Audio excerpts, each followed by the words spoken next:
Well, intros are stupid. My name's Rob Morrissey. Welcome to the Buttery Males podcast. Joined with me for episode 82.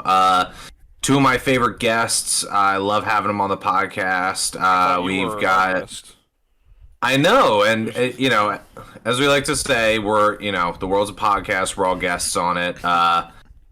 We've got two of my favorite people, Jake Demansky and Jacob Boyer. How you doing, guys? I'm doing great, Rob. Thanks for asking. I'm doing very well, thank you so much, and then also happy. Let's give it up for Elijah Mccoy. Who? Yeah. What? Who's Elijah that? McCoy, I don't Canadian American engineer of African American descent who invented lubrication systems for steam engines. Huh? Is he being celebrated on Google or something? He was born today. Okay. Oh, know this? That's fair. Good for him. No, good for him. Good. No, good I'm a him. racist. Know So I Good don't on need him Google for- to know any of that. Good on him for being Born free born. on the Ontario shore of Lake Erie to parents who fled enslavement in Kentucky. He traveled to the United States as a young child when his family returned in 1847, becoming a U.S. resident and citizen. You don't know this? Oh, that guy. Yeah. Okay. Now that you say that, yeah. now I know. Yeah. Okay. I'm unaware You'd be a because fool again, not to know. I'm like I guess Rob's a fool, but I'm like a grand dragon in the in the grand KKK. scheme of things. Yeah. Jesus Christ. Not Yeah. good. No. You don't want to be that guy. Say and what I don't. you will. I actually, knowing that, don't want to be associated with you. I wonder what KKK members was get gonna- paid as they rise through the ranks. Well, what I was gonna say is say what you will, Nothing. say what you will about the KKK. They do have some pretty badass ranks. Like they have Grand Wizard, Grand They really Dragon, fucking like- ruined. They really ruined Dungeons and Dragons for a lot of people. I think. Was that intentional, or was that just purely like, oh, we want to sound really cool? Grand Wizard, that's a cool name, and then or was it like, fuck those devil worshipping D&D players? It's from the devil. Let me tell you what. I think they just thought it was like scary. That's Um.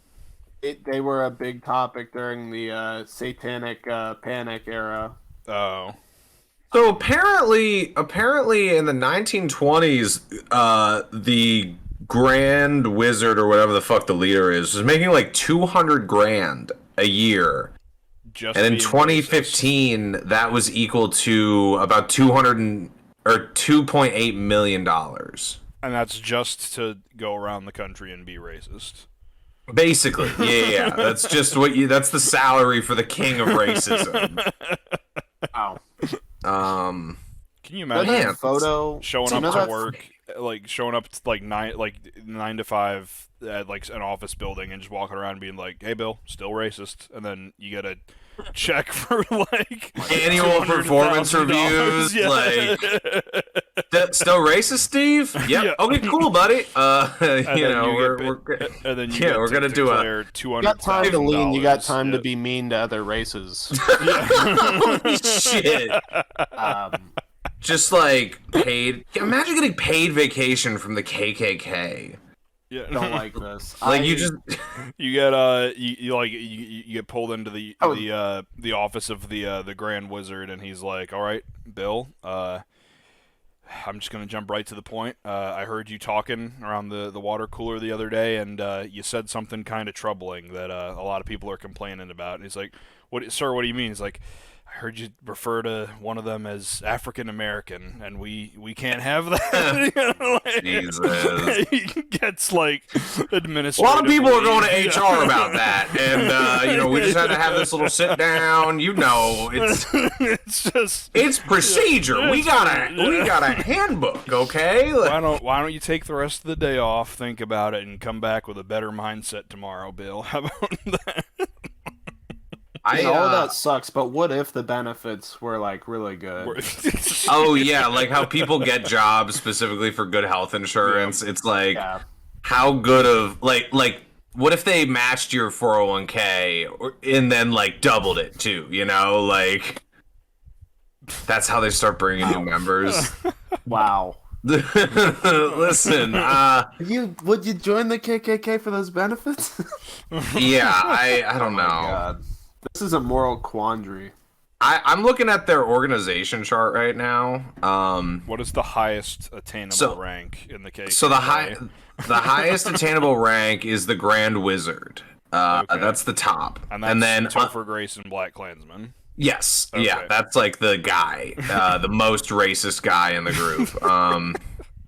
And then underneath that you have the Imperial Wizard, and you also have something called an Imperial Kleagle. And Kleagle is just a word that they fucking made up. I've tried Googling what a Kleagle is, and like 3 pages deep, it's all just like, oh, it's a high-ranking member of the KKK. It's like, fuck. So they just made up words at a certain point, but underneath those two guys, they have Great Goblin is like the next highest rank, which is so fucking ridiculous.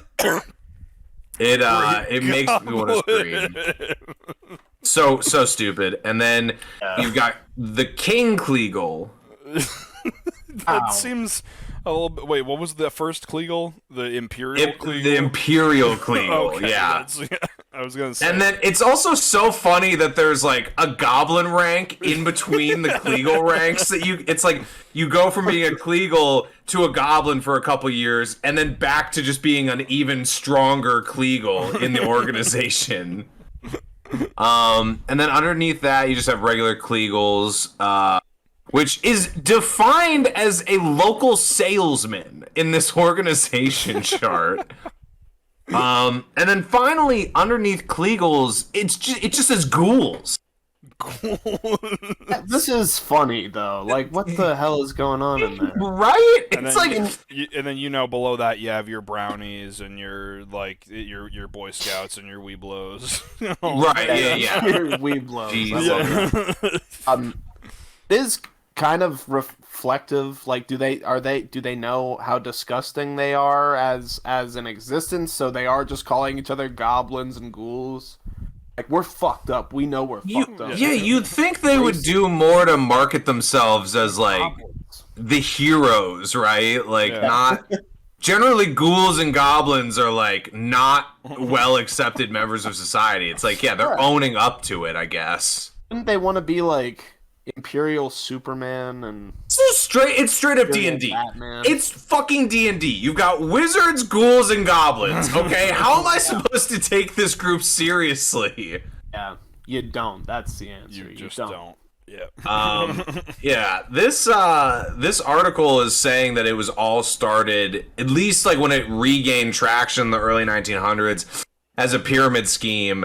And I'm just wondering if the guy who like brought it back into prominence was just like a fucking early 20th century troll. He was like, say, like, what if it was just like 2 traveling salesmen, and then one of them accidentally said a slur one day, and he's like, "Oh, dude, you think the same way?" And they find out they were both racist,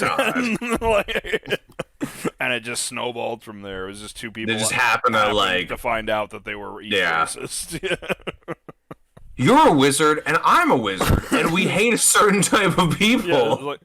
It's like, yeah, okay, but you're more of a wizard, but like, yeah, I'm kind of a wizard, but you Jim, you're a Kleagle.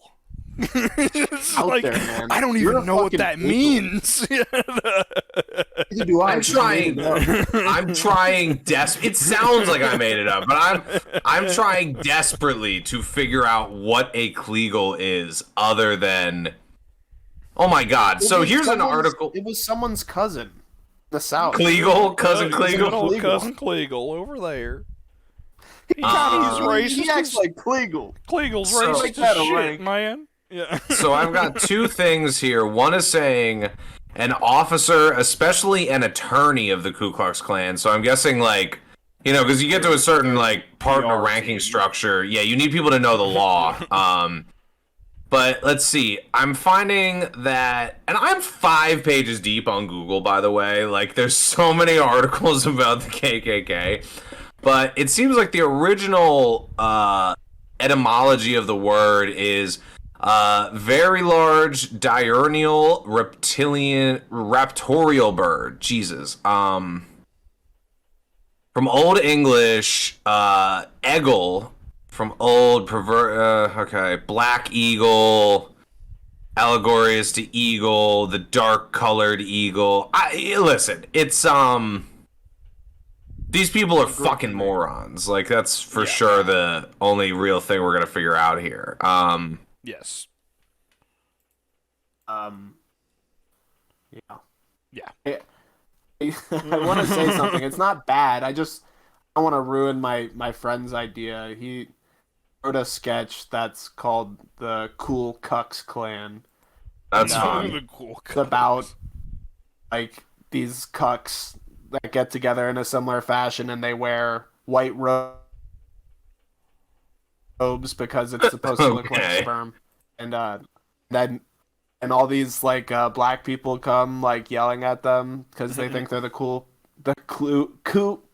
Klux Klan. You try and explain to them that they're not that, and then they're like, "You can fuck our wives." Jesus Christ. So the U.S. government did not define the Ku Klux Klan as a pyramid scheme because they only sold products internally to other Klan members, I guess. So they were considered a non-profit by the U.S. government. Let's see. How this is just right out the gate is the KKK episode. No, of I've been Yeah. thinking about that from the start. I'm like, I wish we didn't go here right away. Well, I have something that's still troubling, but much less so than the KKK. Yeah, Jesus, I'm sorry. no. This was a full-on pyramid scheme. I just want to read Yeah. something really quick. Once a new member joined, he was not allowed to make his own robes. KKK robes only came from KKK-approved factories. They cost $2 to produce, and they were initially sold to members for $6.50, about $88 in 2015. The Klan also pressured its members to purchase a lot of other racist-branded swag, life insurance, robe dry cleaning services, helmets, Bibles, swords, and even specially wrapped candies with the Klan insignia on it. This shit was just a pyramid scheme. Yeah. Like, it's crazy how shitty of a pyramid scheme this is. And, like, assholes use them for, like, an ideology now. Yeah. What do you think that racist candy tastes like? Probably not very good. Very bitter. Probably tastes bitter. Very yeah. angry. Yeah, like, Very old candy, like it's been Angry. sitting out for a while. an angry candy. What is this? I type in KKK candy in an incognito search. So CNN, Land sweetens recruitment with candy. Cuomo launches probe. What is going on in this article? It's from August 4th, 2018. Let's see. I'm looking at Yep, images. There's a Ku Klux Klan little, what do you call that? Pamphlet. Some Snickers they're giving out to kids. Oh, these are just like Halloween goodies that you would get if you Yeah. went to a Klansman's house. And, okay, I guess Cuomo didn't like this, which is good. Even though he's a piece of shit, I'm glad he was on the right side of that. I don't think it matters. And I think it's Anyway. hard to prove that he was on the right side of things. Good episode. Good. Yeah, episode, let's start over. Hello, Well, yeah, my no, name's Jacob Andy. Oh, go ahead. What do we got, Jacob? Well, it's for context for the listeners. We were talking a little bit before the recording, and we made a. We were talking about Jake's video quality, and I said it was stuttering a little bit, and then we made a joke or two about that. But there was one that reminded me of a rabbit hole that I fell down this weekend where I don't know her name, and I don't really want to say it in fear of like. Well, I don't really want her to get more publicity. Summoning her? Well, no, I don't want her. I don't want to give her more publicity. Not to say that we have like such a wide listener You can base. say it. I'll bleep it. Well, no, I don't even know what it Bleep is, it, and I don't care to look it up. Is what I'm saying. Is the point? But it was this girl who she went viral on TikTok several times because she had Tourette's. and she would like showcase. Like, I know exactly what you're talking about. She would showcase herself like doing like day-to-day tasks with Tourette's, and then people who actually had Tourette's were like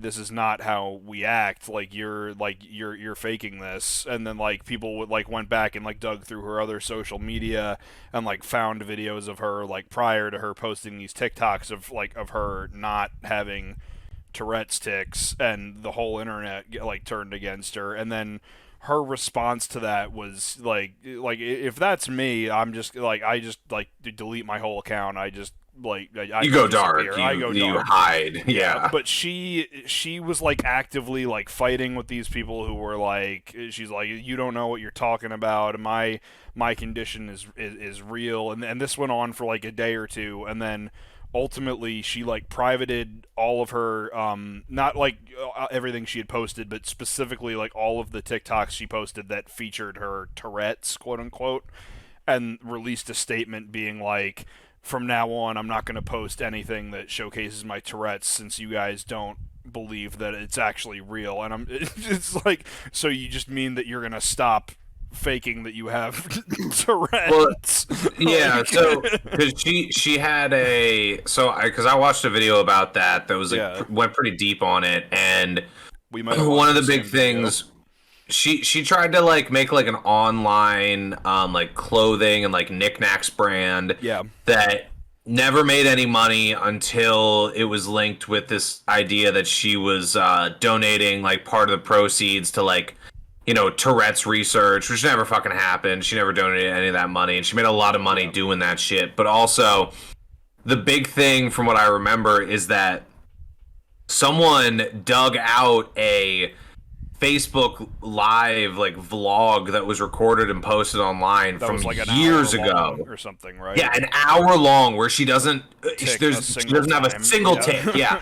and she was trying to like explain it that she has good days and bad days, and all these people with Tourette's are like, yeah, me too, but I wish I could go an hour without dealing with this shit. And like, you're just acting like it's a normal thing where like people with Tourette's just will go on extended periods of time where they don't deal with it. And it's like, yeah, she turned out to be a piece of shit. I think like it also, part of what precipitated her downfall was like someone in her family, like her cousin or something, was the first one to come out and be like, this bitch doesn't have Tourette's. Like, I've known her my whole fucking life, and she doesn't have Tourette's. And you know, that's the thing. That's like crazy.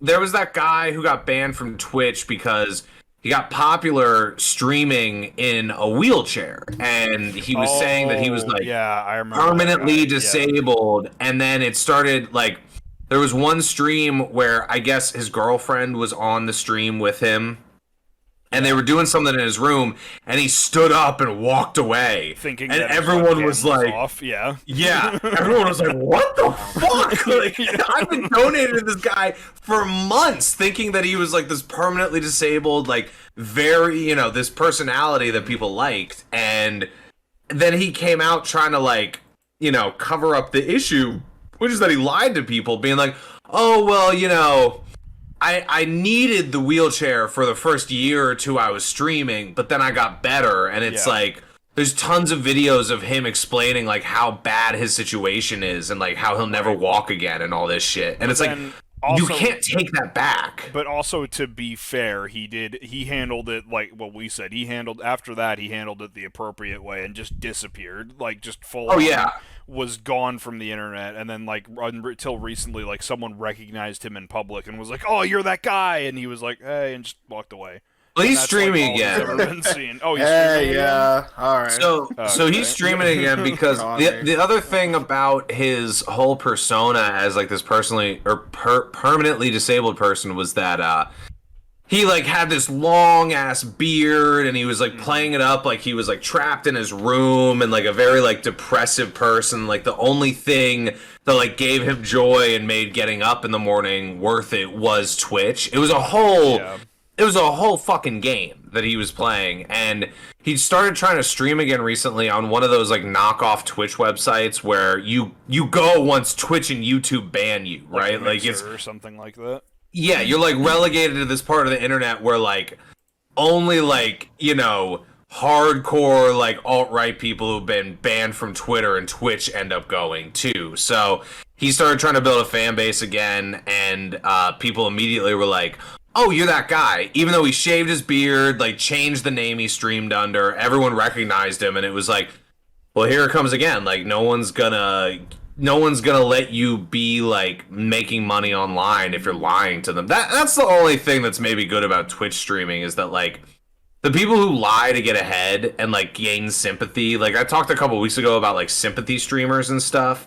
Yeah. There's a difference between the people who like actually have shit going on that get sympathy, and then the people who are like, oh well, I see the sympathy streamers and I want that because I see them making money. And I mean, dude, it would be so easy for any one of us to go buy a fucking wheelchair right now and go make a Twitch account and like be the permanently disabled streamer. But then if you go viral and you get popular and someone recognizes you and they're like, oh shit, I've seen that guy walking outside in the real world. Like I've seen him not be permanently disabled. You're fucked. Like you're totally screwed. Yeah. If You can anyone, escape that scrutiny by, just not doing it. Never going outside. Doing it is number one. Number two, you could say, this is a miracle of Jesus Christ. There you go. Get the Christians behind you. Yeah, and I was paralyzed, and then I got lucky. I hit the lottery with Jesus, and I was able to walk. I got my one wish. What the heaven Powerball? Yeah, you can describe it in that way, and then you're like, oh well, I just got lucky, Yeah. My spine just reconnected itself to my legs, and I was able to walk again. Modern medicine, am I right? Yeah. Modern Christianity these days is like the heaven Powerball is awesome. Well, and I mean, if I don't know what I was gonna say, but yeah, man, people are fucking stupid, like overwhelmingly so. That's the main issue. Yeah. How do you start that and not just think even a little bit as to like, oh, what if what if I do get a lot of attention? How do I get out of this? Yeah, we'll cross that bridge when I get there. Exactly. That's all lying, right? Like, all lying kind of has this notion in your head of like, well, as long as I don't get caught, right? Like, it can keep going as long as no one catches me, and then you get caught, and it's like, oh well, fuck, I didn't even. Good liars have an excuse, right? But bad liars are just unable to handle it, Yeah. Yeah. I do. Go ahead, Jacob. Sorry. Well, no, yeah, I was just gonna say, like, anyone who is like actually interested, again, like, if you know us and not the person I'm about to talk about, then your priorities, I think, are a little out of whack. But if anyone's interested in like actually supporting an internet personality that has Tourette's and is very like open about like, well, this is what my life experience has been like, then check out Sweet Anita on Twitch. She's like our age, has a crazy amount of following, has like really bad tics, and she just kind of like uses it as a platform to like make light of like, yeah, this is what I go through, this is what it's like to try and drive with Tourette's, this is what it's like when you try and cook with Tourette. Like, she's very, very interesting to watch, very funny, and constantly getting in fights on the road because people think she's got like bad road rage, and it's like, no, I'm not calling you an asshole, it's just a word that comes out. But yeah, sorry, Jake, you were saying. I can't say this story. It just happened too recently, and maybe I'll say it another time. But sorry. Wait. What? Yeah, what? It's a story I had that involved like me just being very blunt, because I have lied in the past, and it's gotten up with me, and it ended up being a messier situation. And literally just today, I did like the most blunt. I put things so bluntly to someone that I work with. Who, I don't know. You're like, you were like, I told people I have an 18-inch penis, and it finally caught up with you. Oh, I didn't. Someone wanted to hang out with me, like, and be friends, but it seemed like it was like more than wanting to be friends. And I just kind of clocked that, and today in like a sexual way, or like a Yeah, I can ask yeah. you for money kind of way. Like, Did you tell a girl that you were gay so you wouldn't have to fuck her? No, didn't lie at all. Just like was like, Because that would be like Just- legend shit. Yeah. That would No. be such a Chad move to tell a girl that you like fucking guys and that's why you can't be with her. well, this sounds like I'm the biggest dick of all time, especially the way I executed it. But I, you know, coworker gave me their number and then confronted me today saying, hey, why didn't you text me or whatever? And I, with a fucking shit-eating grin on my face, just said, I have enough friends. Wow. What the fuck? That's And just- crazy. Continued to laugh and just said, come on. I was like, I'll be nice to you here at work, but what do I need more friends for? Oh my god. that's fucking insane. Yeah, it was the insane, darkest but it was just... things I've ever heard. I'm just imagining you saying that and then doing like finger guns as you like walk backwards out of the room. was practically that, like, but I didn't leave. I just was still sitting at the table. Oh my god. And there's a part of me that feels bad about that, but the other part is that knowing myself and how I've acted in the past, what I would normally do is I would lie, I would say, yeah, like, let's be friends, let's hang out, and then, like, I'd end up in a text, conversation with them over weeks where I'm not really responding until it came to the point where I'm like, listen, I'm not interested like that, and that's kind of like how I put it today is like, I'm just like, nah, I'm not really into you like that, like, and I felt like a total dick, but at the same time, You should. it would be crueler and I would be more of a dick if I did lead it on, like, and let it go until it came to that point where it's like, nah, so I just decided to be as genuine as I could be, which I guess wasn't. I love this story. I'm sorry were- I'm giving you so much flack for this, but this is so, like, fucking ridiculous.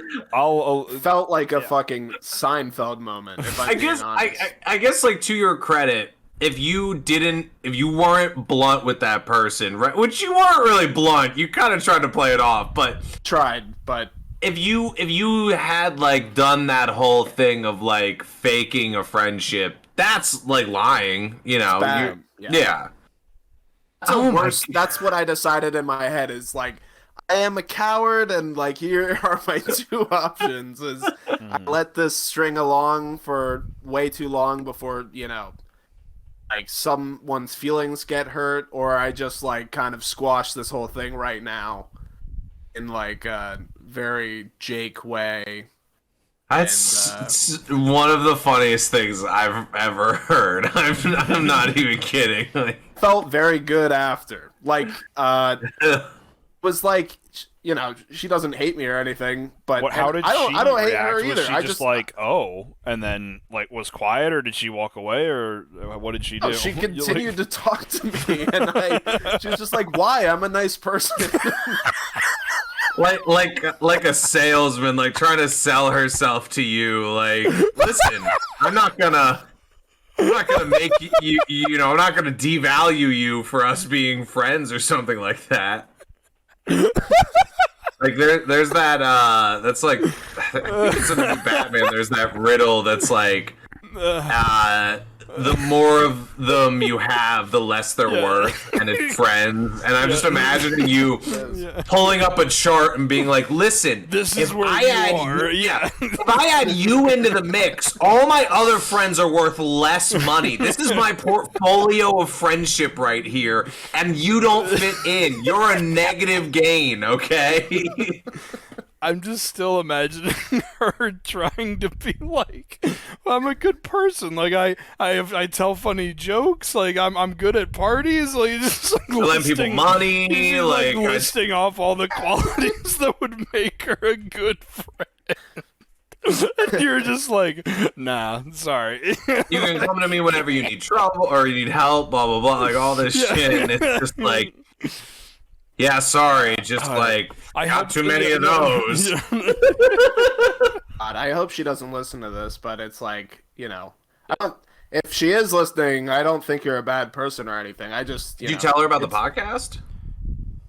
I think she's aware. I think she's aware of the podcast. What does that fucking mean? I think I've mentioned it quite a few times. We get our first 1-star review, and we immediately know who it's from. I would like the bow on this is like we're walking out to our cars, and I like kind of split off in my own separate way, and she goes, "Oh, have fun not being my friend." And I said, I will. Jesus, I very much will enjoy that. I very much will. Now never speak to me again. No. It's all good. We're no. I mean, listen, we all have at work. I'm not interested we all have in work her like that, yeah. and that's kind of like what it seemed to be because how she gave me her number was, mind you, she's older than me by maybe 5 years. Did she write it on a condom or something? Like what? She had someone else give me her phone number. Oh, very high school. Yeah, that's weird. And I knew right then, I was like, this isn't just to be friends, because if you can't give me your phone number, a normal adult person. Yeah, you had someone else do that for you. You're like anticipating a little she's smitten. more. She's totally smitten with you. Smitten. And so I just kind of knew that, and I even brought that up to her. Like, she was like, "Why didn't you text me?" And I think that was one of the first things I said was, "Well, you didn't give me your number. You had someone else give me your number." And I texted that other person a lot. We're best friends. Like I text that person all the time. They snuck in. We're gonna get married. They snuck in and stole your slot out from under you. Yeah, you could blame the other person and be like, I thought I was talking to you. They must have given me their number instead of your number. My bad. Like, totally. Like, put the ball back in their court. Like, see what they'll do. I just knew it wasn't any good. I completely. I didn't want that. Rob is just casually wearing an Infinity Gauntlet. I love it. Oh, wow, I didn't notice that. I was like trying to find topical things for a moment there. I do. Okay. I do really vibe with. Can you snap with it or? No, it's like it's like hard plastic. Like I can kind of move it a little bit. Half of us would be gone. Yeah. It's as hard to snap as it is in the movie. It would only be the left. The weight of the decision won't let me. That's what it is. No, I'm definitely on some extent I admire your bluntness there, because I've suffered way too many times of being like too friendly to somebody, and then it's like, okay, listen, we have nothing in common. Like, I was just trying to be entertaining. I don't want to talk to you, but now I can't say that I don't want to talk to you because now I'm the asshole. So then I just ghost them, and then I feel like a piece of shit. Like, I vibe with that so hard. So I mean, I've done that too many times, and today I think was the first time I've ever just been like, I can't. If I wanted to be nice, like. Here's what I came to in my mind is that I'm actually not a nice guy, because those are the two things that will happen is I either squash you now or I like let you linger like a coward until it's like worse. So I just figured I would do what was better, and it did feel good, like not in a way where it's like, yeah, it showed them, like where I just felt like, oh, thank God, that's something I don't have to worry about, and it's also something that's not a big deal, I don't think, to them either. Right. Now, so maybe it is. I don't know, but one thing I will say is that out there. Listen, so if you sensed the idea that they wanted more than just like a friendship, if they were like trying to date or something like that, that is very complicated being coworkers, because. At my job right now, there's like this weird thing going on between two people I work with where one of them really fell super hard for this chick that I work with.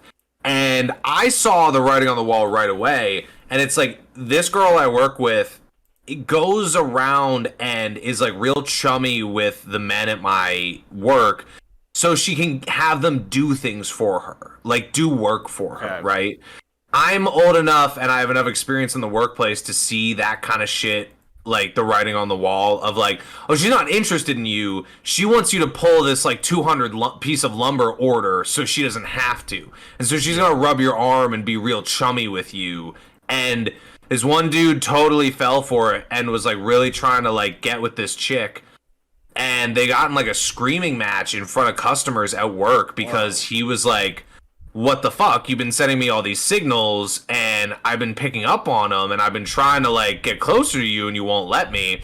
And now it's a thing. Like now they can't be around each other. Like management got involved and of course took her side because like, not that I would defend either of them because I think they're both kind of childish and dumb for getting into that position. But like, it's hard to take the dude's side because like, we're usually women are the victims of this kind of stuff in the real world, right? Yeah. Understandable. But he is now in a place where it's like he's walking on eggshells all the time and doesn't even want to look this girl in the eye. And it's like, you know, it sucks what she did to you, but you're in a workplace. Like you have to be able to have conversations and partner with people to get things done. And there can't be that weird thing in between you two, you know? 100%. That was a thing I was trying to avoid in the scenario that I had mentioned. I was like, no, I like, you know, the benefits are good here. I just got this job. I'm not like this happens so fast. Like I've only had the job. I'm looking for medical benefits, not sexual benefits. Okay, that's how I would have explained it to her. Yes, put it bluntly that way. Yeah, that would have been with benefits. I meant health benefits. I want you to put me on your health insurance plan. Is what I mean. Oh my God. It would be so funny if you were like, if only one of us didn't work here, and then she quit on the spot, and so go, no. Digging yourself in just deeper and deeper. I think you handled it probably the best way you could, other than outright just being like, no, I don't like you, fuck you. Right. Yeah. Right. I wasn't mean. We were like laughing and joking, you know, rest of the day, and I said. And I think that like a part of it too is like that, like have fun not being my friend. I think that there's a twinge of like he will be mine, like behind that. You know what I mean? That, weirdly enough. Yes. I don't think it's gonna happen, but you know. But I don't. I think if you're worried at all that you've like ruined her day or crushed her, I don't think you have. She is internalizing like, okay, so he's just playing hard to get. Is more likely than not what is happening. And I'm over here like enough with the games. Yeah. I just want to work, and it's crazy how fast this shit can happen though. Where it's like I've only been working there like three or 4 weeks now, and like it's not just that situation. It's like there are other kind of friendship situations going on where like I can feel the desperation with like even like, you know, male coworkers who have mentioned to me on multiple occasions like this age I don't have any friends anymore, like, you know, like and I feel it like coming on like hey, you want to get together and do something, and you're like, oh, I've got so many friends. I've got a million friends just throwing it in their fucking face. I feel that so hard because like we kind of said it earlier, like there's your friends and then there's your work friends. Like I feel like I haven't really made like a new friend since like freshman year of college. Like personally I just find it super hard to like be social in an environment where I don't really know a lot of people.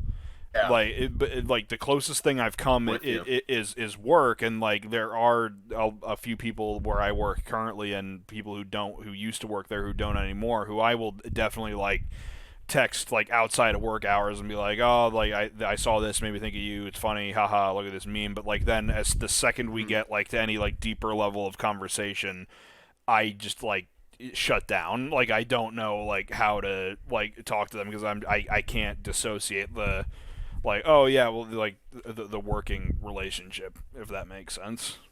Yeah, no, that makes sense. I have weirdly developed a deep friendship with one of my coworkers. We we started the same week at the job, working the same exact position. Like, we work very closely together, and we hang out outside of work. We do, like, we go get coffee, like, every weekend. Well, not every weekend, but most weekends. Like, we do stuff outside of work, and totally new experience for me. Because normally at work, I have that very arm's length relationship with people where it's like, listen, if we're gonna have to work together, we need to be able to like laugh and have fun together to get through like some of the bullshit we have to deal with. But him and I, like, week one, we became like best fucking friends. It was crazy. Like, we've said it a couple times to each other where it's like, if we had met at any other moment in our lives, like, it would have been the same exact like bromance, because we're both so in common. We have so much stuff in common. We laugh at the same stuff. We like the same kind of movies and music. Like, we went to a fucking Killswitch Engage concert together. That was super dope. Like, we've hung out a lot outside of work, and we hang out all the time inside of work. And it's like, I have a ton of other people I'm very friendly at work. Even this weekend, like, one of my buddies at work texted a couple people in a group chat, was like, hey, I'm at this bar, like, I'm with, my brother and like a couple other people, like, come down, let's get fucked up. And I was just chilling here watching like documentaries high on shrooms in my house, and I was like, yeah, I don't really want to go. I was like, as much as I really enjoy this person, and like sometimes at work I seek them out because we get along so well, but it's like, yeah, I don't know if I want to like go to a bar with you necessarily. Yeah. It just adds a level of like, and maybe to your thing earlier, Jake, I think a lot of people are pretty quick to be like, oh, it's just a text. Like, you could just text people. Like, it's just a conversation. Like, you don't have to put too much thought into it to text someone back.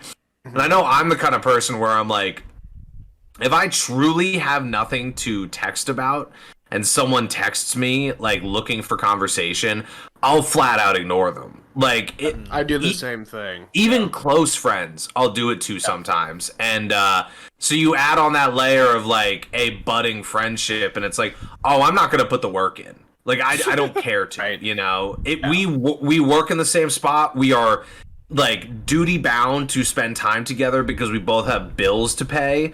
But if we did not have bills to pay, we'd never know each other, Mm-hmm. Yeah.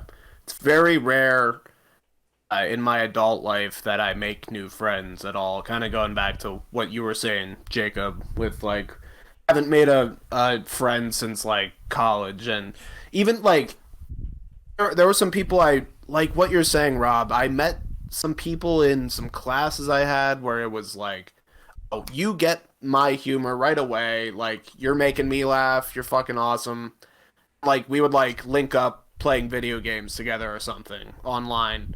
And like, just somehow, I think it's just me. I'm not very good with keeping up with friends. Like, I don't talk to them anymore. But it's like, it's not that I'm scared to hit them back up or anything either, because I will send like a text being like, oh, yo, this reminded me of you or whatever. But it's never any deep conversation either. So I think that's just something I probably struggle with in general is, making new friends. But at the same time, like I said, I don't really care to make any new friends. I like the friends I have now.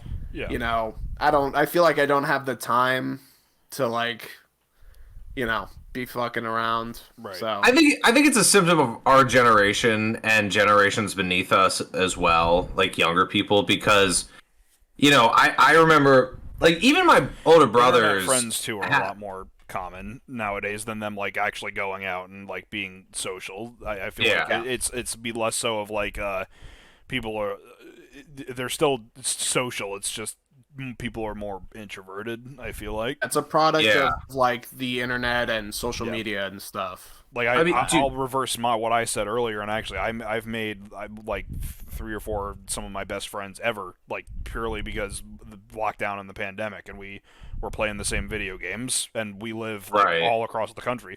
One of them might even be listening to this now, our one listener into the UK. Like, hey, the UK, yeah. Shout out that person. Hopefully he didn't hear me say I haven't made a new friend since freshman year of college, and then just shut it off.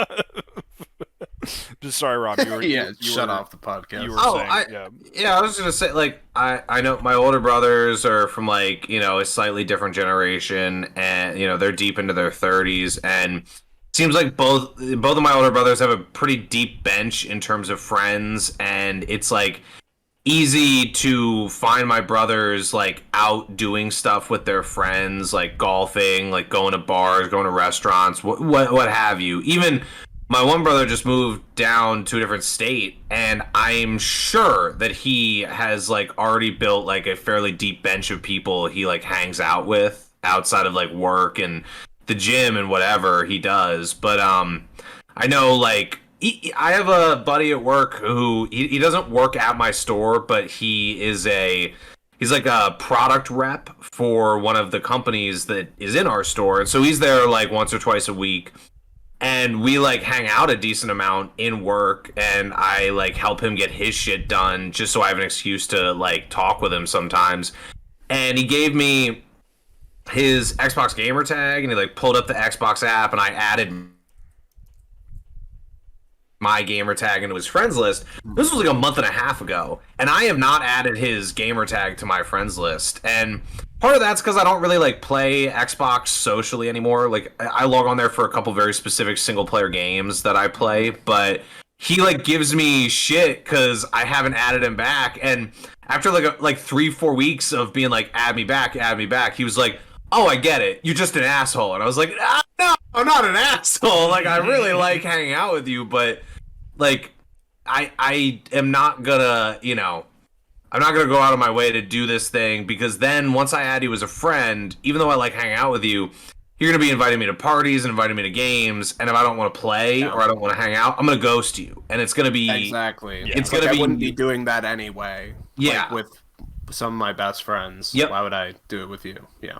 And so, I think it's like, for people our age, it's probably not uncommon to hear that people don't have like a very deep group of friends. And dude, you look at like I have people from my high school and different parts of my life where I have them on Facebook or I have them on Instagram, and like for high school specifically, whenever I see them on Instagram or Facebook, most of the time when they're posting pictures with people, they're posting pictures of people they hung out with in high school.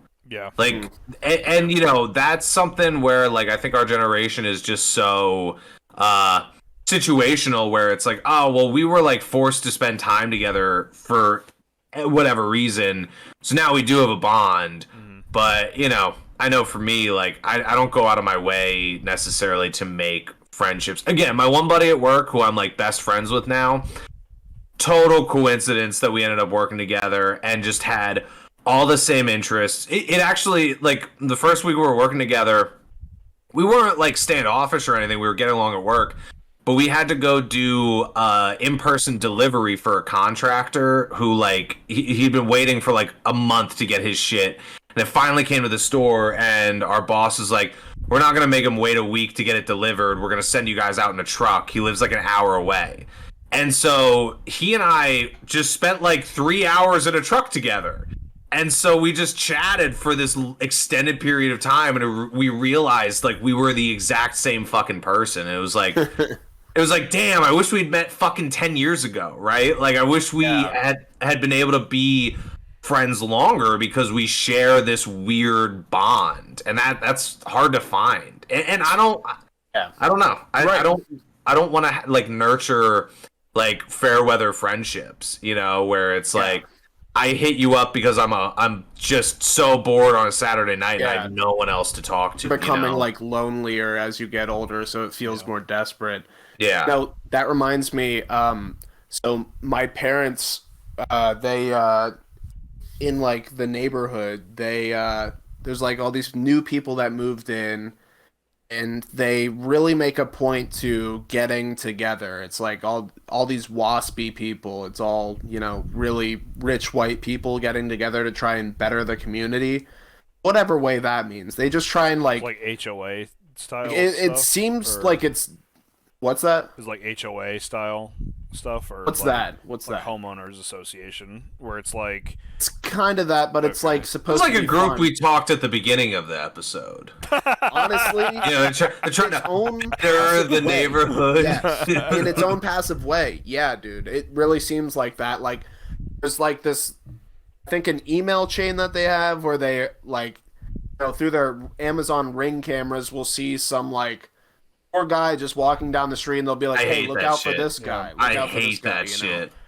He's probably just minding his own fucking business, Yeah, but he doesn't give a fuck about you. Like, and Yeah. you're to you, he's this outsider that you and your group of people have to keep an eye on. They've run out My of mom things to did that be- shit. They've run out of things to be upset about, so now they're Yeah. looking for things to be upset I- So about. it's like a thing of boredom, but it's like this weird friendship thing where they really make a point that everyone in the neighborhood should be at Rick's house. We're gonna have drinks. We're gonna pass wine to each other as gifts. There's gonna be charcuterie. There's gonna be all this food. Oh, They like charcuterie. really I mean, hold on. charcuterie. Oh, wow, they got the little salted meats and cheese, but they really make a point for like my parents to show up, and my stepdad's really into it. My mom, I was talking to her about it, and she's like, in the same boat as me, but just, 30 years older than me, just saying, I don't want any more fucking friends, and they're Yeah. really aggressive about this whole thing, and it's weird. It's very weird to me, and we were joking that it's like, I'm like, oh, Mom, you're being initiated into a cult, and she's like, it feels like that. I don't want to go anymore, because they want me to, like, on my days off, help them plant trees in our neighborhood to make it look nicer. And I'm like, yeah, this seems like a whole scheme where they're trying to gentrify the labor. neighborhood. They're trying to, like, put new trees and clean up the streets. And I think it's just to, like, put their property down Yeah. the line and make a buck or And something. exploit free labor from people who are like, oh, it's all for the community. From my mom who's Yeah. about to be 60 and has back problems. Exactly, Like, okay, yeah. Well, what the fuck? all I with that, like, I grew up in a pretty like well-to-do neighborhood, and my mom, when we had money, every year my mom would throw like a couple like big parties, and I mean like she'd invite fucking everybody.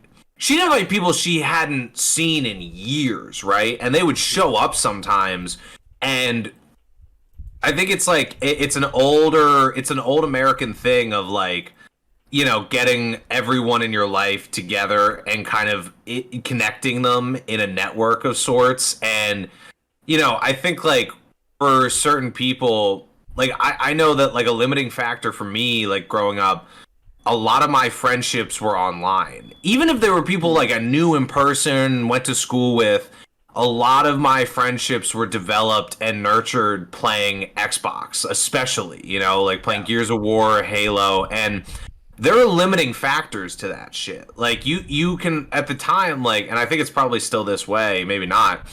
You could only have like 8 people in an Xbox Live party, right? Right. Yeah. And if you were playing like a certain game mode, like Search and Destroy on Modern Warfare 2, you can only have 6 people in your game.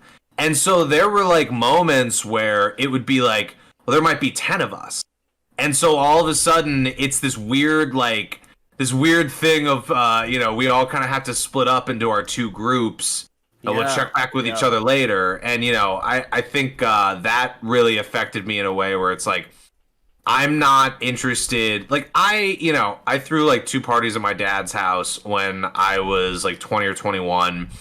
And the first party, I had like 50 people over. It was a pretty good party. It was fun. One of those, I think. Yeah, I went to one. Well, Yeah. that's the thing, because the first one was a very, like, low-key kind of thing.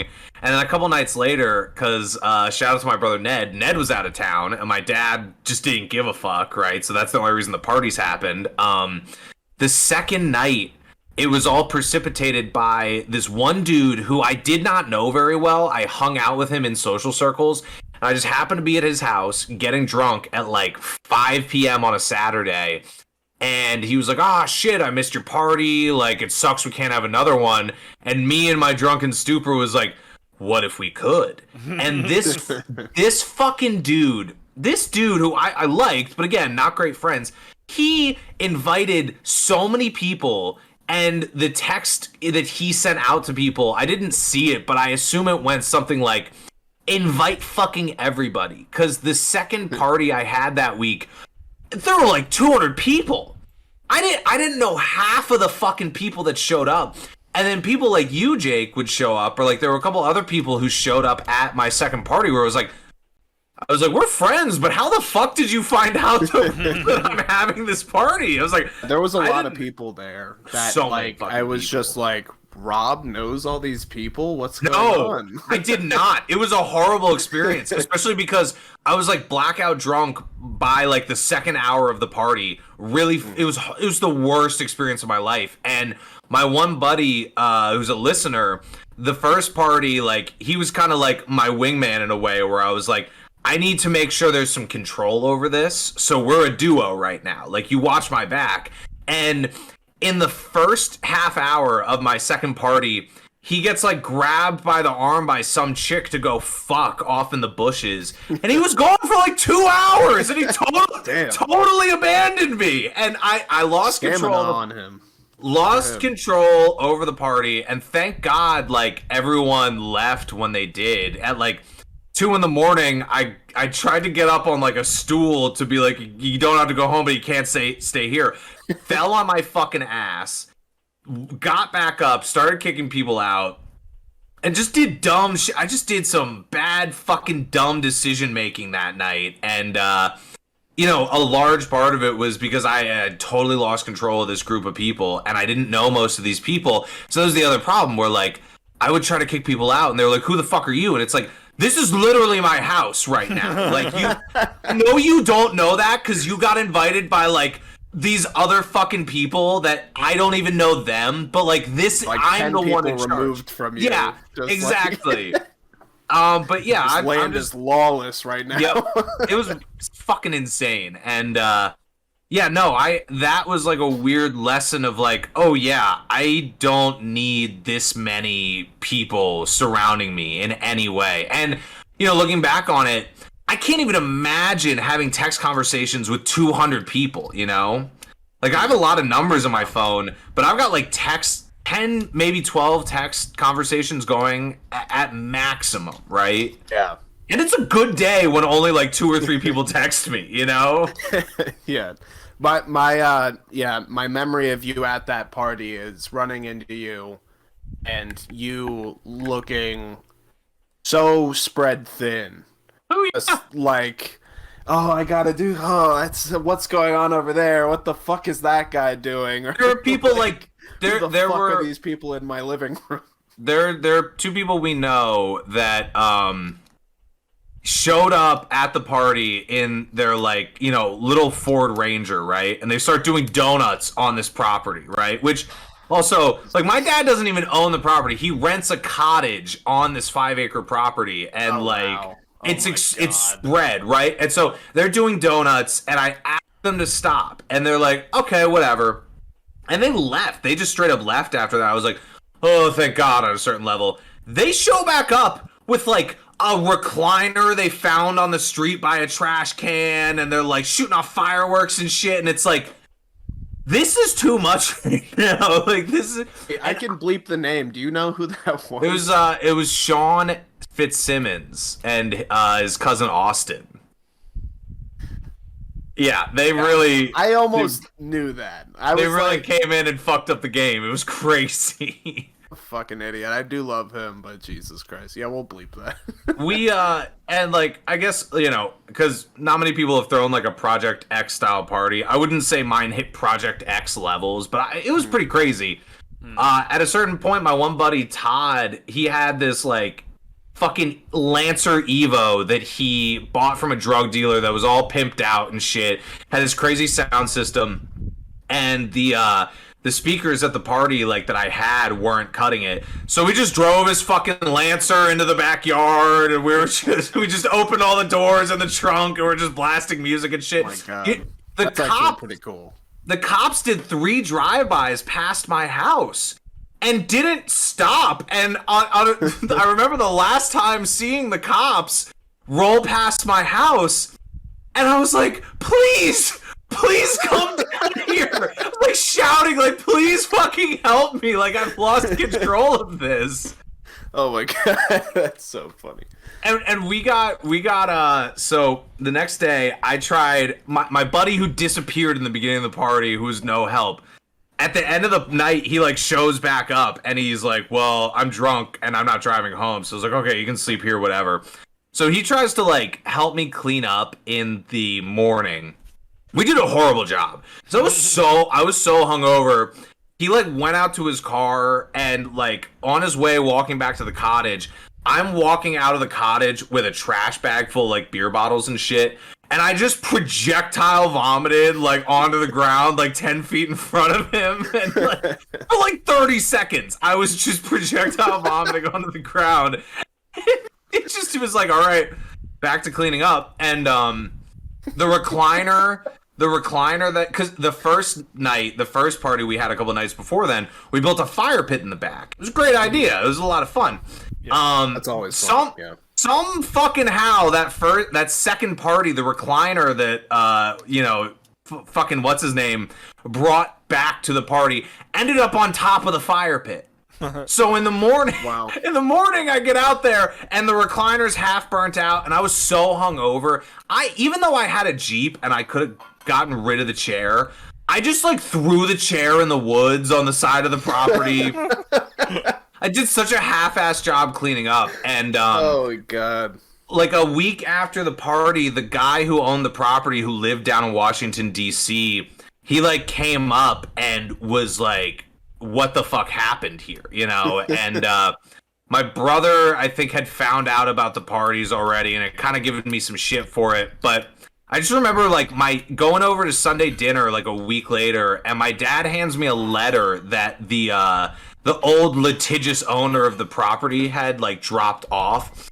And this guy was such an asshole because he was like, I found like exactly 37 beer bottles, 22 small pill baggies. Like he like kept count of like all this shit he found and laid it all out. And the final thing was like, and the fire pit and the chair have to go now. And it's just this shit where it's like, yeah, okay, I get it. Fair enough. Yeah. And what else was I supposed to say other than like, yeah, shit got out of hand. Like, I didn't want it to be that way. Like, I was just as, lost in the sauce as everyone else was.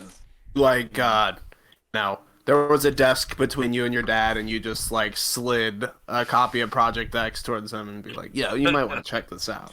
Yeah, if you want to know, so based on a true story.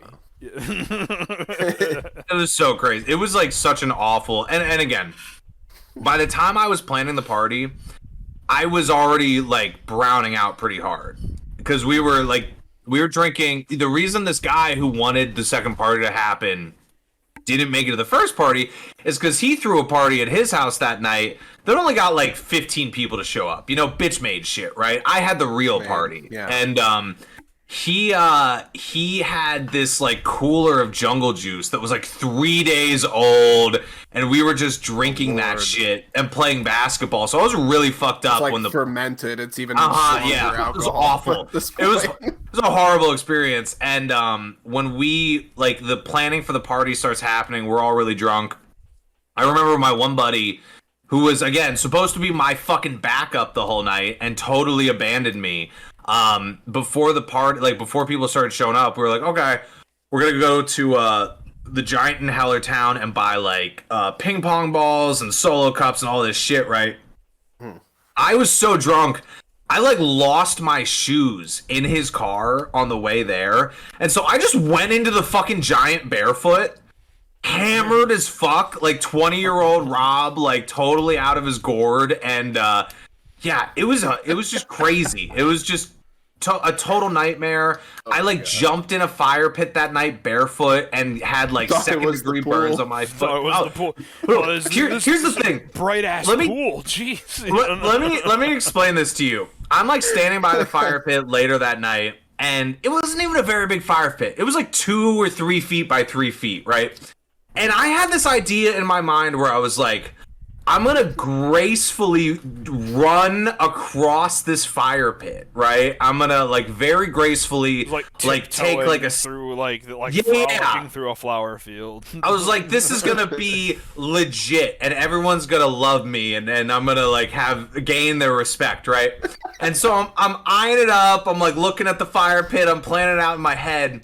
I was so drunk. I don't know what happened with my decision making, but for some reason, I just like bunny hopped both feet into the fire pit, and I stood there for like 5 seconds, and then I jumped out. I was like, oh fuck, I fucked up my feet. Stuck the landing on embers. Yeah, exactly.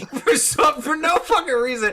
And then this guy who I knew, who I was friends with at the time, who was like an Army Reserve combat medic, saw me do it, right? And he sees me like running around and like doing all this shit, walking like barefoot through wet grass with nothing protecting my now horribly burned feet. And he was a big dude too. Like I was a bigger dude at the time. He could like pick me up. He was like a big guy. He like grabbed me by the shoulder and like set me on the ground so he could like do like a field examination on my feet because he was so worried about me. It was a nightmare. You did there. I've never seen in my yeah. years of combat. Yeah, it was fucking ridiculous shit, dude. It's fun. It was a fun time. Project X parties. We recommend throwing them. Speaking of a fun time, Rob, didn't you have a segment for this? Oh yeah. I got. I got some things going on. Okay. I think the most appropriate place to jump in is probably jumping into Rob's Taliban corner. All right, haven't been here in a hot minute. I'm happy we're back. Been a while. The Taliban corner is back because the Taliban, in their infinite wisdom, like shit's not going super great in the country. Their economy is failing. They're losing control. So the Taliban is breaking bad right now. I don't know if you guys have heard, but the Taliban has apparently put all of their resources into basically just becoming a drug cartel. And oh wow. The article I read, and listen, like weed and heroin, like poppy and like marijuana, have come out of the Middle East for a very long time. Like Afghanistan was like like there were some very famous pictures of like U.S. soldiers in the early 2000s like burning down fields of poppy flowers in Afghanistan, right? That's not new shit, but the Taliban have put the majority of their resources, like they're not worried about stripping women's rights anymore, like killing gay people right now. They are putting all their resources into making an ungodly amount of methamphetamine and disseminating it across the world. Jeez. To the point where I think like the World Health Organization and the American DEA just both like simultaneously announced that like there's about to be a massive global drug crisis because of the amount of meth that the Taliban has been producing over the last few months.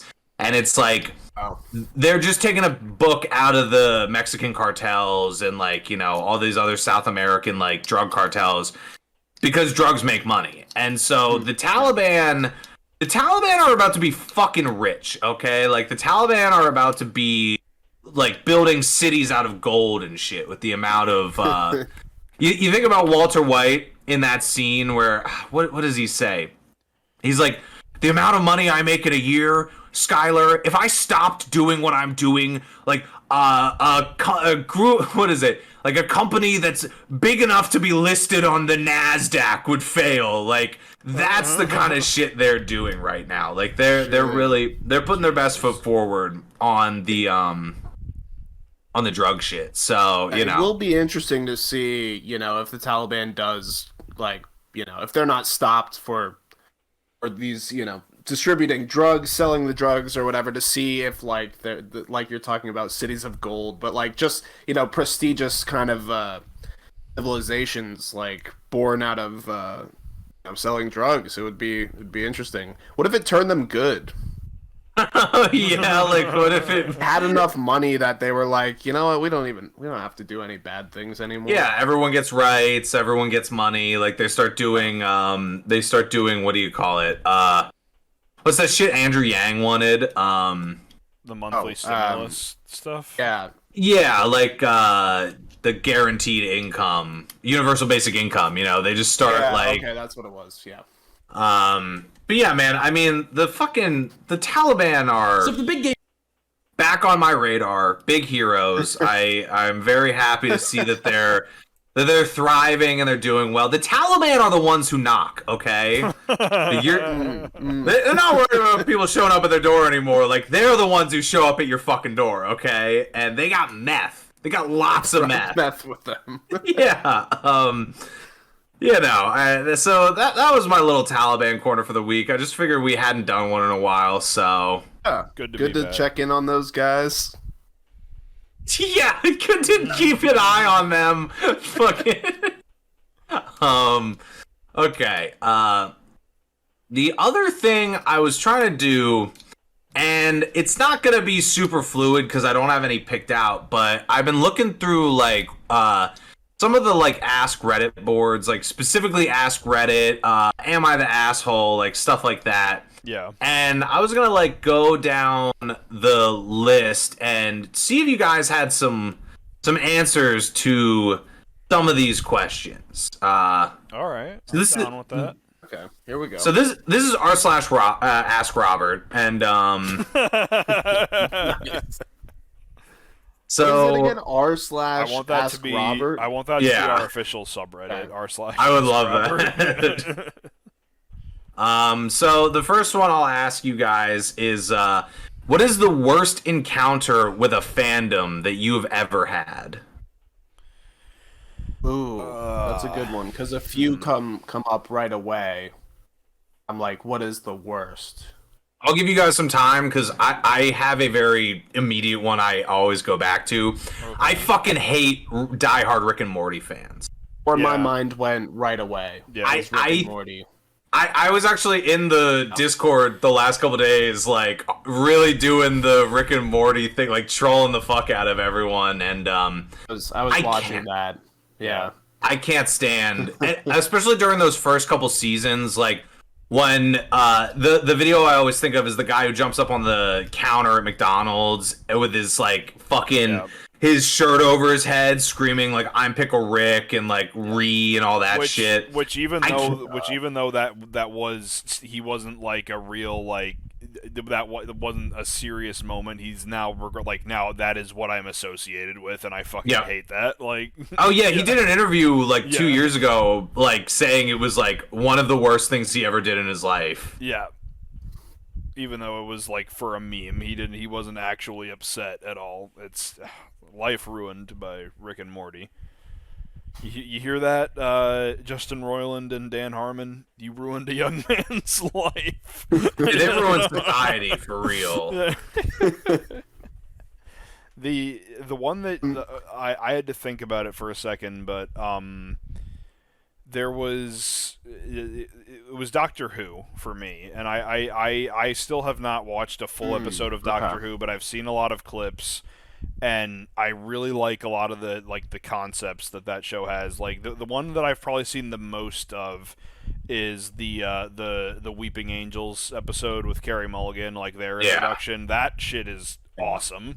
Like the statues that, like, Jake, I don't know if you're familiar, but it's like these stone statues that move when you're not looking at them. Pretty cool. Really like, fucking creepy. Monster. They're one of the only like actual well thought out terrifying things. How like when he's like, blink if you're dead, good luck, it turns off, and then like creepy like backwards music starts playing, and you hear like noises throughout the house. Like that's like modern horror done well. I love that. Well, whenever, because I've watched like a lot of the newer Doctor Who, and in those episodes they always have someone who gets caught at a door.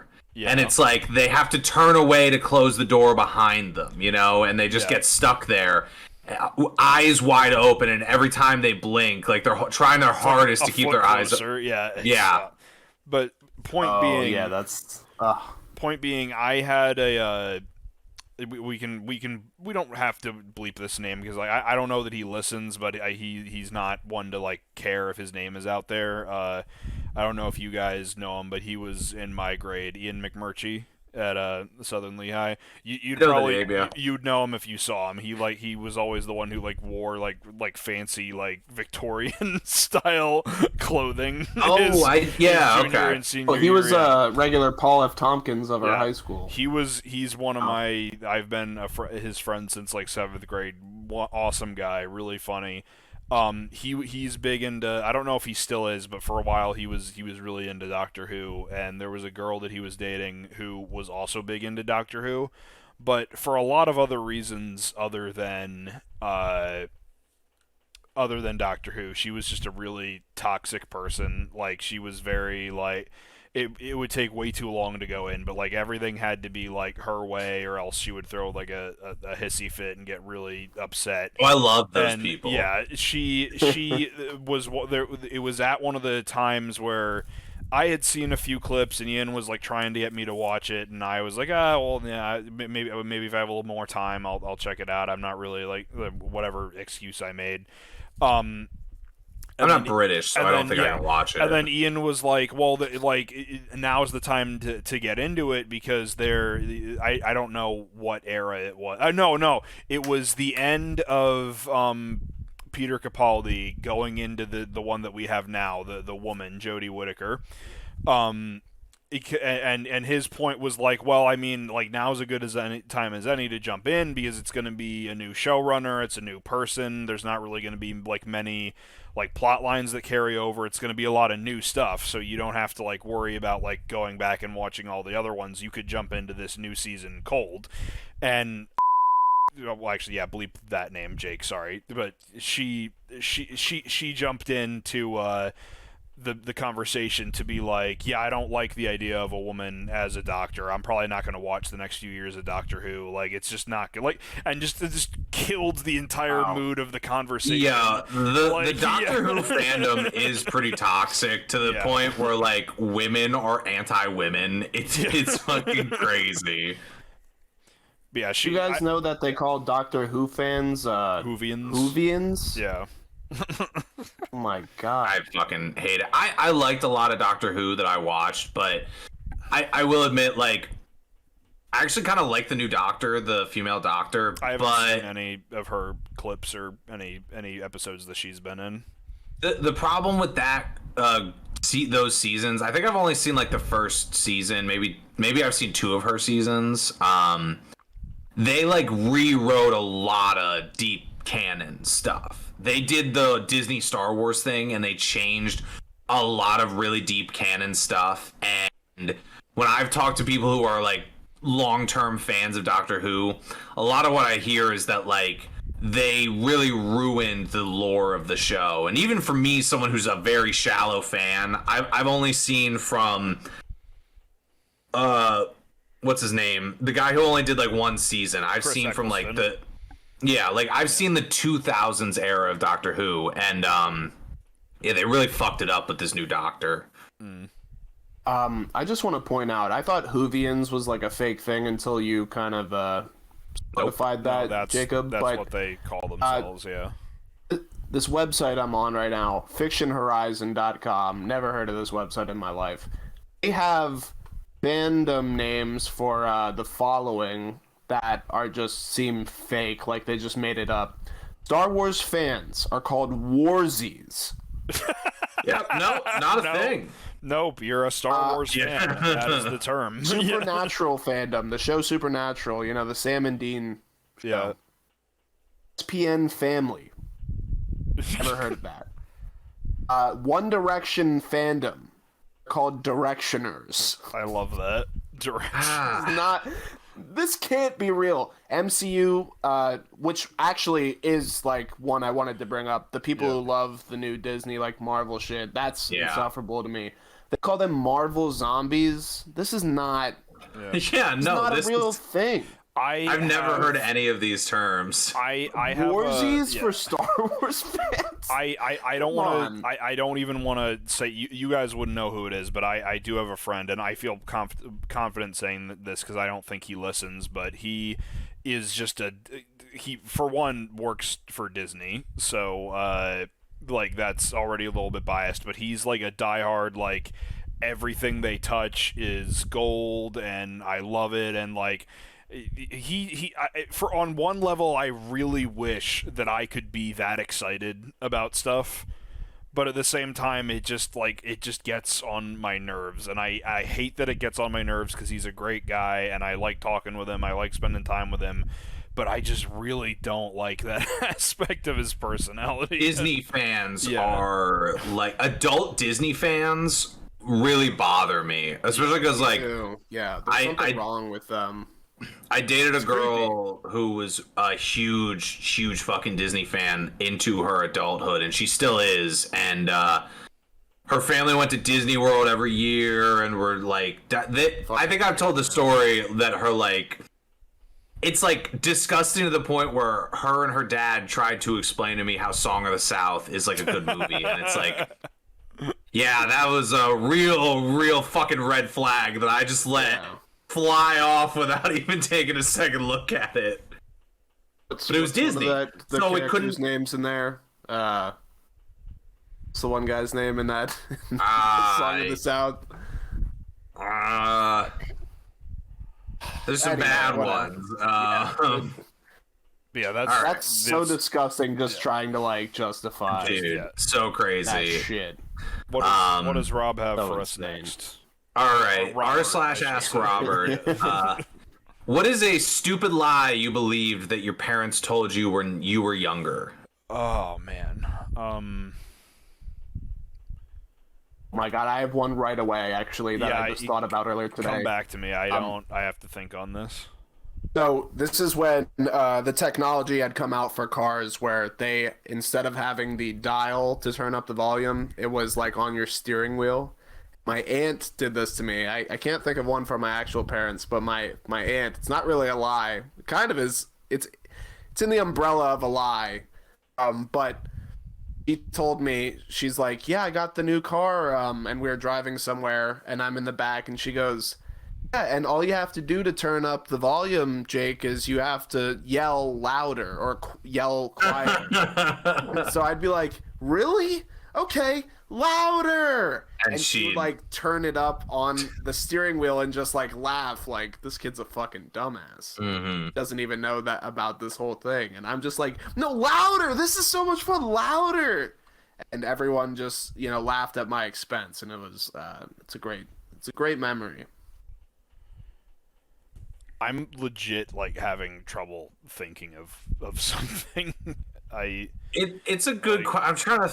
It's a good question that I'm trying to think of an answer to. I can think of like the inverse of that, where I believed something and then my dad snapped me out of it. But I feel like I've told this on the pod. It's like there was a book that I got in the Scholastic Book Fair. It was like one of those like scary stories to tell in the dark things. I think I still even have it like in a storage bin somewhere. But it was like 5 spooky stories or whatever it was called.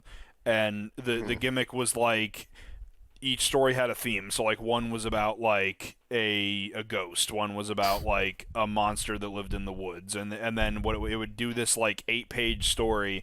And then it would give you like 8 or 10 pages to like write your own spooky story. Like now you try to write a story about a ghost, and like so I thought that was cool. But there was one story in there that was about like a maniac that dressed up as a clown that like chased down these 2 kids, and it culminated with the clown like peeking in through their window at night, like after the power had gone out, and I just couldn't handle that. Like the last line was the clown being like, "Hey kids," so, like and just end of story. And like I couldn't deal with it. Like I was too afraid to go to sleep, even though I lived on like the 2nd floor, and there was no way. The clown, yeah, he can get up there. And my dad got like so sick of me not being able to sleep that he like sat me down and was like, Jacob, it's a fucking story. Like, not verbatim, but he was like, it's not real. There's not a clown that's going to come and get you.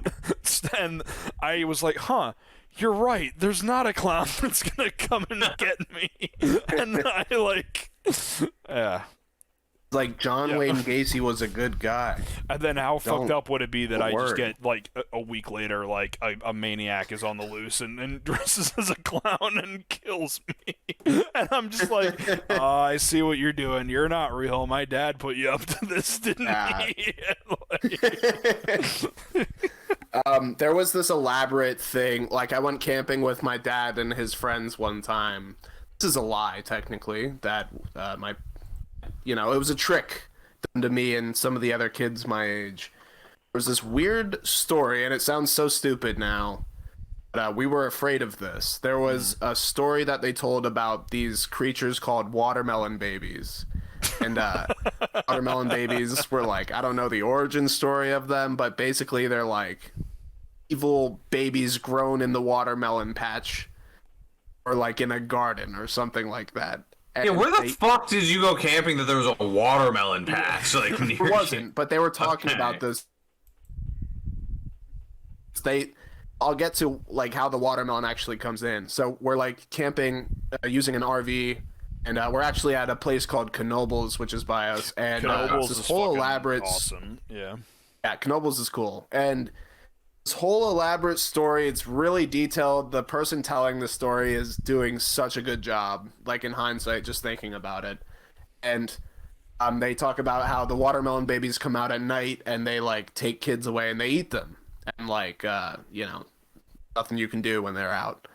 And so we're getting to the end of the story, and they, worked this whole thing out where they like, someone was behind the RV and they made a noise, and the person telling the story was like, hold on, let me go check out what that is.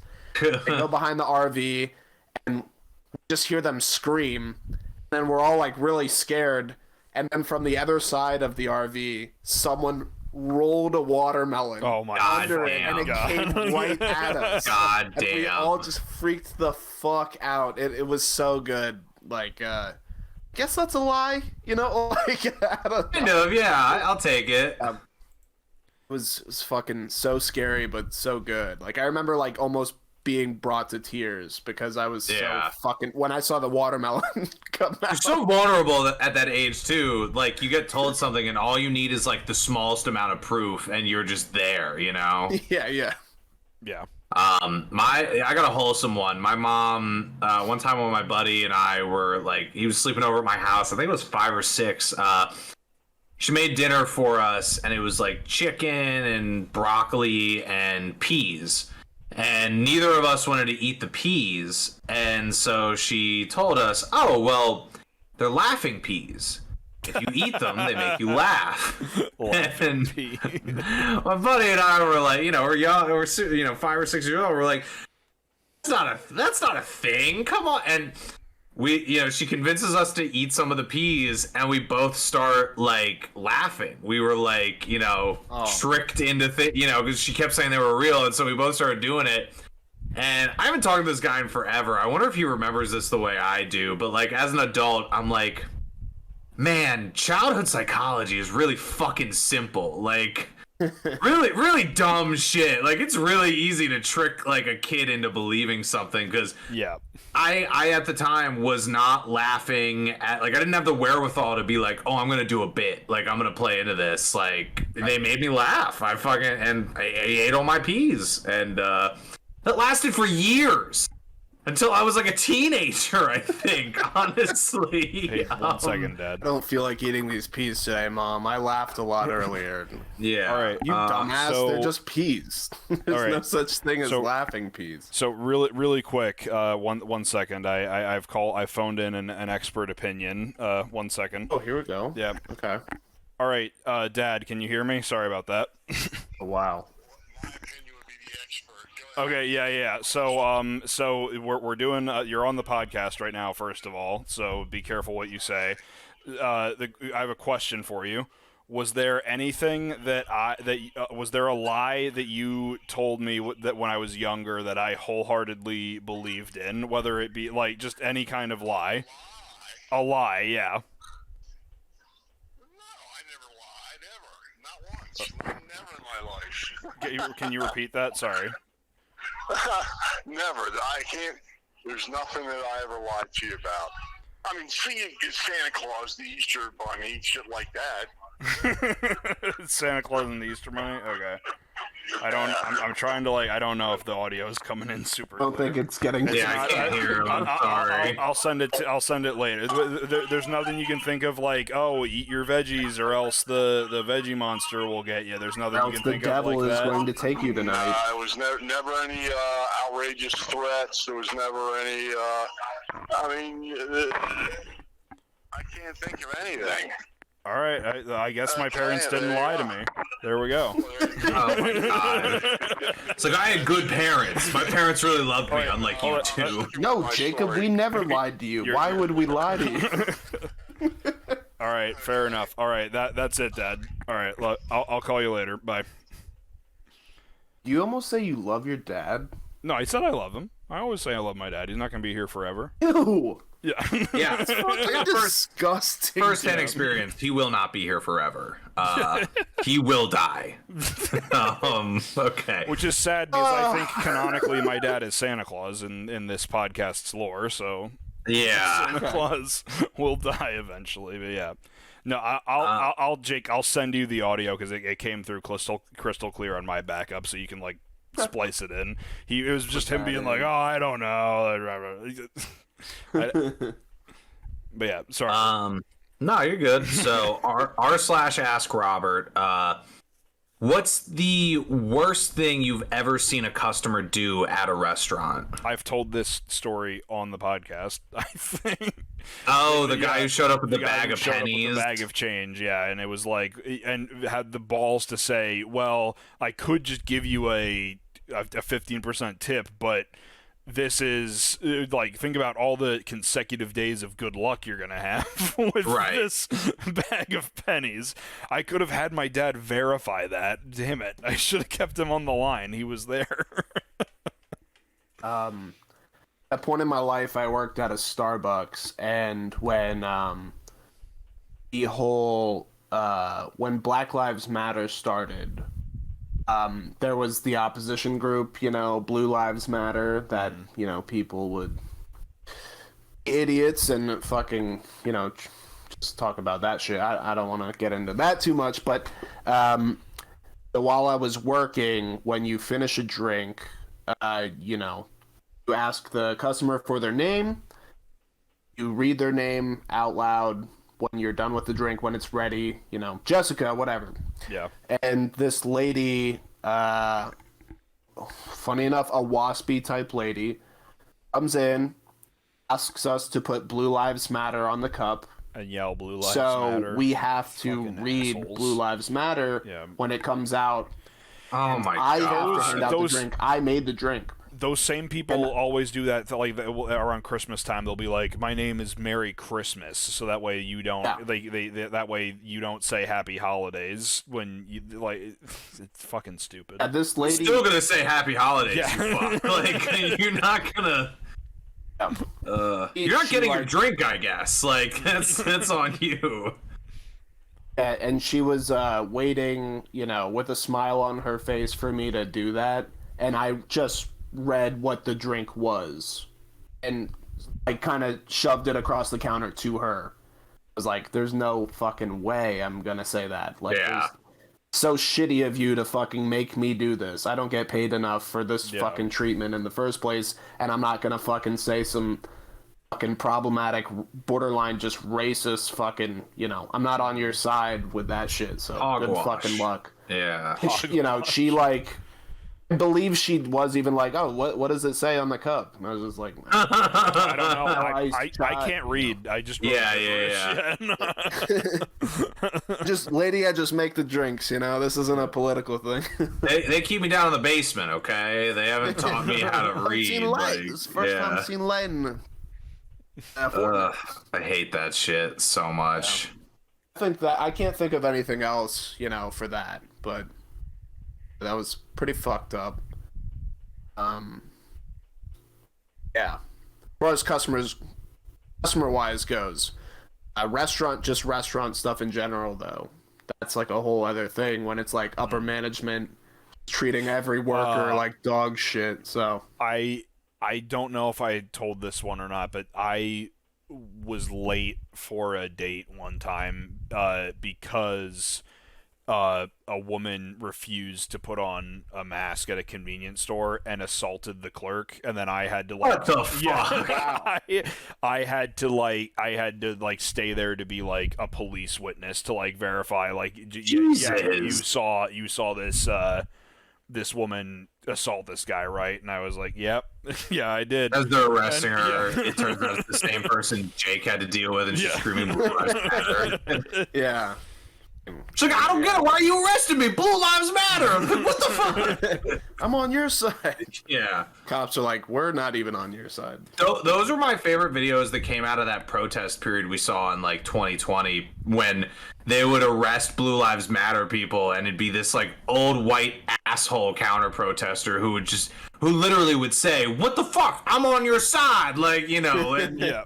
not understanding that, especially in Philly, that like the cops down here are like, they deal with real shit, so they're not even like, they're so far above the level of Blue Lives Matter versus Black Lives Matter stuff, but it's like, yeah, they're getting paid to arrest you, okay? Like, it's not, this isn't like a culture war thing. Like, you're causing a disturbance and you're getting arrested, buddy. Like, that's what it is. Crazy. I worked at a Caribbean restaurant, and I witnessed like a lot of really just like annoying shit. And one of the things that happened one night, it was like a Sunday night, which we're usually pretty chill at the restaurant. The restaurants were closed Mondays, so it was kind of it was the end of the week. It was like, cool, we all get the day off tomorrow. In a couple hours, it's going to be over. And, it was more specifically a Trini restaurant, like a Trinidadian restaurant. And I have developed such a hatred for white people from Trinidad. I'm like racist towards white Caribbeans. White people from the Caribbean are the worst fucking human beings of all time. They're like South Africans. Like they're all awful. And this one night, these two people who were like semi-regulars came in, and they were like, we had a policy at the restaurant that was like, any party over 10, you needed a reservation. You couldn't just show up with like 20 people and expect to be served. And these people come in, just this couple. It's a white chick who is from Trinidad and a black dude who I think was just from Philadelphia. I don't think he was like Caribbean at all. And, they're cool. Like, they're really chill. There's, like, no one in the restaurant. And I sit them down, and they're like, oh, we have a couple people coming, so do you mind if we put some tables together? I was like, yeah, sure, that's fine. I put a couple tables for them together. Like, a couple more people start showing up for their group. Totally fine. Nothing weird. And about half an hour later, there are 18 people sitting at this massive table I've put together in the middle of the restaurant. And because they kept showing up like 2 by 2, it was one of these things where it's like, well, fuck, I've already seated them, and I've already like welcomed them into this thing. So I can't now be like, oh, well, there's more than 10 of you, so it's already happening. And they all order complicated shit. It was like, it's a 5-star restaurant, but like it's in the restaurant at this point. Yeah. And they're Trini, and they know that like the owners of the restaurant are Trini, and in Trini culture, you don't turn people away, especially when it comes to like food and shit. It's a very like home style culture and very friendly. And so they're ordering so much like extra shit. They want to like adjust entrees, and like the menu is designed in a way where like Trini food and Caribbean food can be like complicated to make it, depending on what you're getting. And so all the menu items are designed a very specific way, so it's easy for the kitchen to get them out, and it's still like a good 5-star experience. And it was just nonsense. It was wild. And halfway through the meal, they're asking for like wine glasses because it was a BYOB restaurant, and then someone who showed up late brought like 8 bottles of fucking wine. So I bring wine glasses out to them. I'm already like really exhausted from dealing with them, and I bring out all these wine glasses on a tray that I'm like holding, and I fuck up. And instead of like picking and placing glasses down evenly around the tray, I pull them all from one side. And so I drop like 5 wine glasses, all shatter on the ground. They're laughing at me while I'm cleaning it up, right? Like they are just horrible to me. Fucking disgusting. And what ended up happening, one of those wine glasses that ended up breaking, it hit a guy on the head. Now it's a thin, cheap wine glass. He wasn't hurt or anything, right? Yeah. But it bounced off his head and then it hit the ground, and they're treating me like shit, all this stuff. Finally gets to the end of the night. They're not leaving. It's like closing time. We're like, I'm making it as clear. Like if you worked in a restaurant, you know how to make it obvious to customers that it's like, all right, time to wrap it up. Around them. Exactly. Yeah. Like fucking polishing. I always hated when people fucking did that. So annoying. And they are not moving. They're unwilling to budge. And I like went back to the owner of the restaurant who was running the kitchen that night. I was like, you're from Trinidad. They clearly don't respect me. You got to go out there and tell them like it's time to go, because I'm not staying here much longer. I want my fucking tip and I want to get the fuck out of here. And so he goes, they rope him into like a 25-minute conversation. He's too nice to just whatever. And I finally just decided, I was like, I'm just bringing them the bill. I was like, because the kitchen is closed. Like, there's nothing more they can ask from me. So I set the bill down on the table. It's like an $800 bill. Like, because there were so many of them, right? And with all the alcohol they brought, I charged them for like fucking 15 BYOB fees. It was like a $7 fee to bring your own booze, right? And so I charged them out the ass for that shit. I was furious. And to finish off this long-winded story, the like head guy, like the most senior of the group, like the dad of like I think it was the dad of the girl who came in first. This like white Trini guy in his 50s, like looks a little bit like George Clooney with like the pepper hair and all that shit. He like puts his card on like in the check thing, and he walks it up to me at the bar, and he's like, "Hey, so what's this gratuity charge?" I was like, "Well, oh my Jesus, I was like, never heard of gratuity." I was like, "Well, you're a party of 6." So, like, or 6 or more, so it's an automatic gratuity charge. You go to any restaurant. Asshole, this is because if you keep treating me the way you've been treating me all night, it's so I guaranteed get some fucking money out. Exactly. Like, and it's a $20 charge, and or 20% charge, right? And so 20% of $800 is like, it's an extra like $200, or like roundabouts, it's like $150 to $200, and he loses his shit. He loses his fucking mind, starts yelling at me. The people at the table are all looking over, like smiling, like they're watching a prize fight, like their dad's about to like, kick my ass financially, basically. And I ended up like, I went back to grab the owner again, who at this point is in the back room trying to like relax and like do his thing because he just made food for like 20 fucking assholes. Yeah. And he ended up, because like he was too nice of a guy, he did not make them pay the gratuity. The owner paid the gratuity out of pocket to me. And it was like good for you, but A, fuck that guy, and B, like I feel bad for that owner. It was one of those things where like I felt guilty taking the money from him because it's like a father-son duo who run the restaurant. It was the father who's like 55, 60 years old.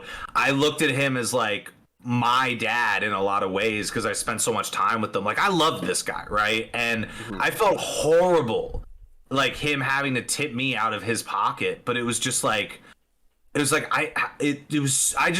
the worst night I've ever had as a waiter or in a restaurant. I've never seen anything like it. And the fact that it happened to me was just like, it was the worst. when I was a waiter at a restaurant called Pacifica, which was also like a mixed cuisine restaurant. Is that on the Promenade, or is that? Am I thinking of it was, yeah. It doesn't Okay. exist anymore, but it got shut down because Promenade's the owner a was shopping center that's near us for people who don't know.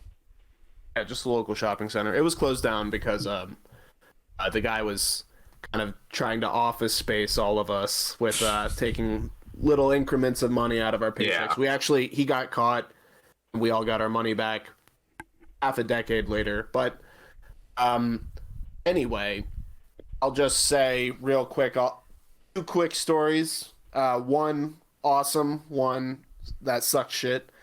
I'll do the one that sucked shit first, I guess.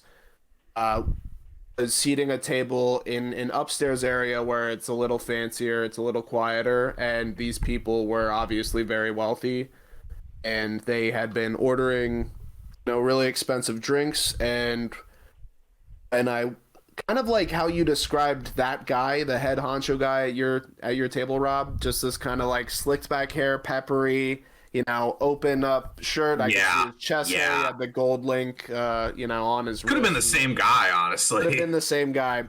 This guy, he is talking to me like he is a mix of old Robert De Niro and the character Scarface. Okay. I cannot hear him though because there is salsa music playing this night. Even though it's a quieter place, it's still loud. And so he says something to me. He like mumbles. He's like, meh, meh, meh. And I am like, I'm fucking 17 at this point. I'm like, I'm sorry, sir. What did you say? Like, I am really sorry. What did you say? Like, and I'm trying to like look on the menu and point out like, what was that? And this third time around, he cocks his fist back at me. And his wife grabs him by the arm and says, he doesn't know. He can't hear you. He can't hear you. And he goes, 3 shots of Patron. Holy Fucking shit. screams at me. And I'm just like, holy shit. And luckily some other waiters saw this happen and like told my boss, and like it got me out of that table. They just switched waiters. It was best for both of us. Like, I couldn't deal with that and they couldn't deal with me. So but it's like a similar thing with the waiter who took over that fucking table. Didn't get tipped very well, unfortunately, which sucks. Yeah. And then, but the coolest scenario that happened at that same restaurant was in the same exact room on a quieter night. A huge party of sorority girls that I guess were just finishing up college or something. It was like a party of like 15, 16. They were so cool, so nice. They were getting, a crazy amount of drinks. And at one point at the end of the night, like I was their server, or like maybe even just their bus boy, but I was around them pretty often, like getting them more water and, cleaning up their table and whatnot. And at one point, as I'm like, rolling silverware near them, they're like, hey, like, we're about to leave and there's all these drinks on the table. Like, do you want these? I was like, I mean, that'd be awesome, but like, I can't, do that. I'll get caught. They're like, no, like, come over here. And they like formed a circle around me. They're like, chug all them quick.